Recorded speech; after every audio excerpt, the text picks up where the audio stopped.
Oh, okay. I withdraw the word bullshit and say unreasonable. Okay, proceed. Totally unreasonable. Yeah. That you require 2 years to understand your work. That if you give them 3-year term, they only work for 1 year because 2 years is for learning. What kind of... Anyway, it doesn't make sense. What kind of absurdity is this? What kind of absurdity is this?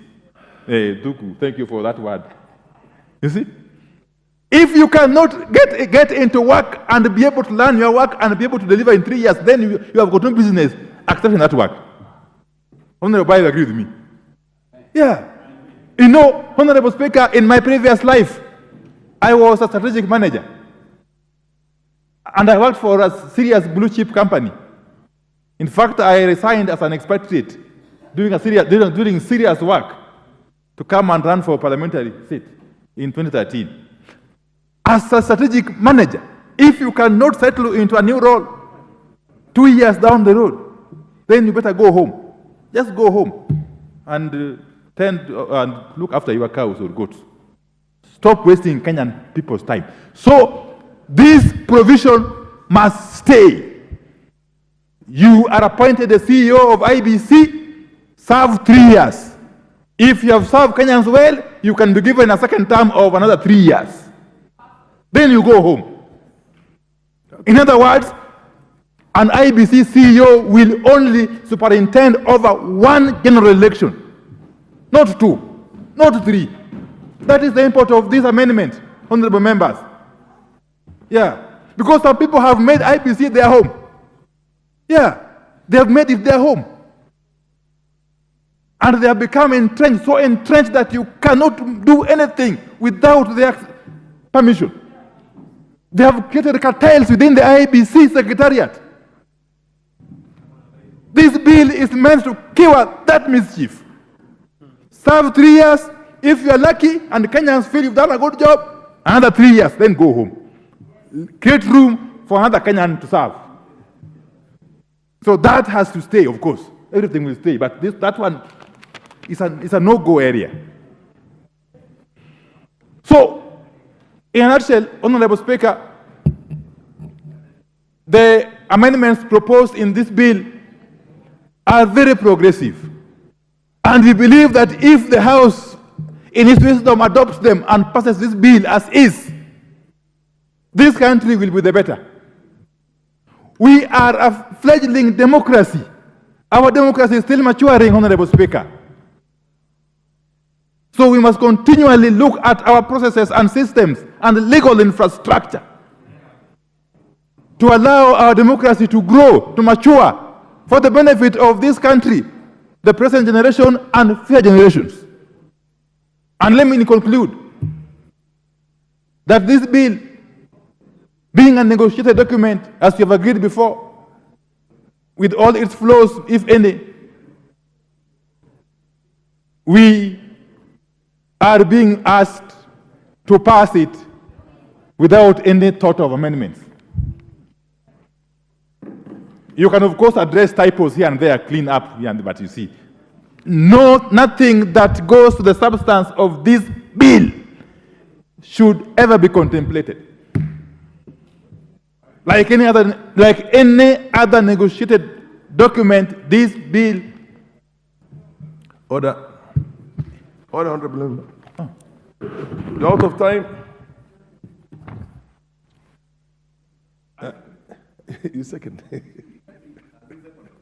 I don't know. Have you seconded? Yes. Yes, seconded. Yes. Honorable Speaker, I second. Thank you very much.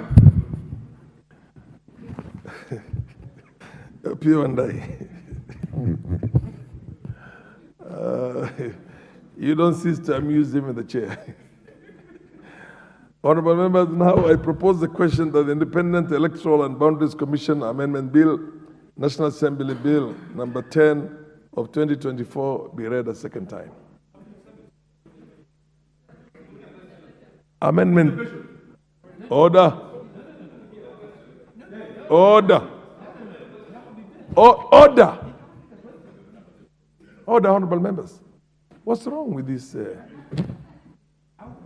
I want to propose the question again.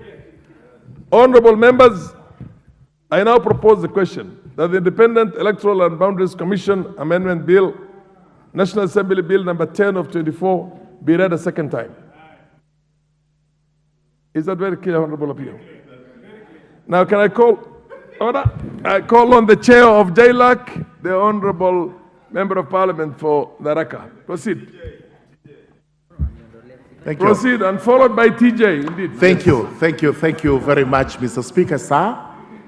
Mr. Speaker, I rise to support the bill, but I must from the outset inform the Honorable Leader of Minority that in spite of it being a negotiated document, it is not cast on stone. The Justice and Legal Affairs Committee, for which I am extremely grateful, did a thorough job when it came to scrutinizing this bill. Thank you, Honorable Johnny Makali, who is next to me, Honorable TJ, Honorable Mogaka, Honorable Kagusha is here, and there are a few other members who are coming. And you forget the chair. And I also thank the chair profusely because he's a member of the Justice and Legal Affairs Committee. Thank you. Proceed. Not the chair, actually, is the speaker who is on the chair. May I also confirm that we sat with the JLAC of Senate. What's your point of order? Honorable Speaker, just sorry to interrupt the chairman of the JLAC. Honorable Speaker, I am being told through whispers from behind here that there's a report from JLAC. I haven't seen any. Could you direct that I get a copy? It's available. Thank you. You will get it. Yeah, thank you. It's on demand, available. Thank you, Honorable Speaker. Proceed. Honorable Leader of Minority, Opiyo Wandayi, it was tabled. So you will get a copy. You need to read it because it has certain proposals which may be of interest to you and to the entire House, because as we are saying, nobody else in this country can make anything that has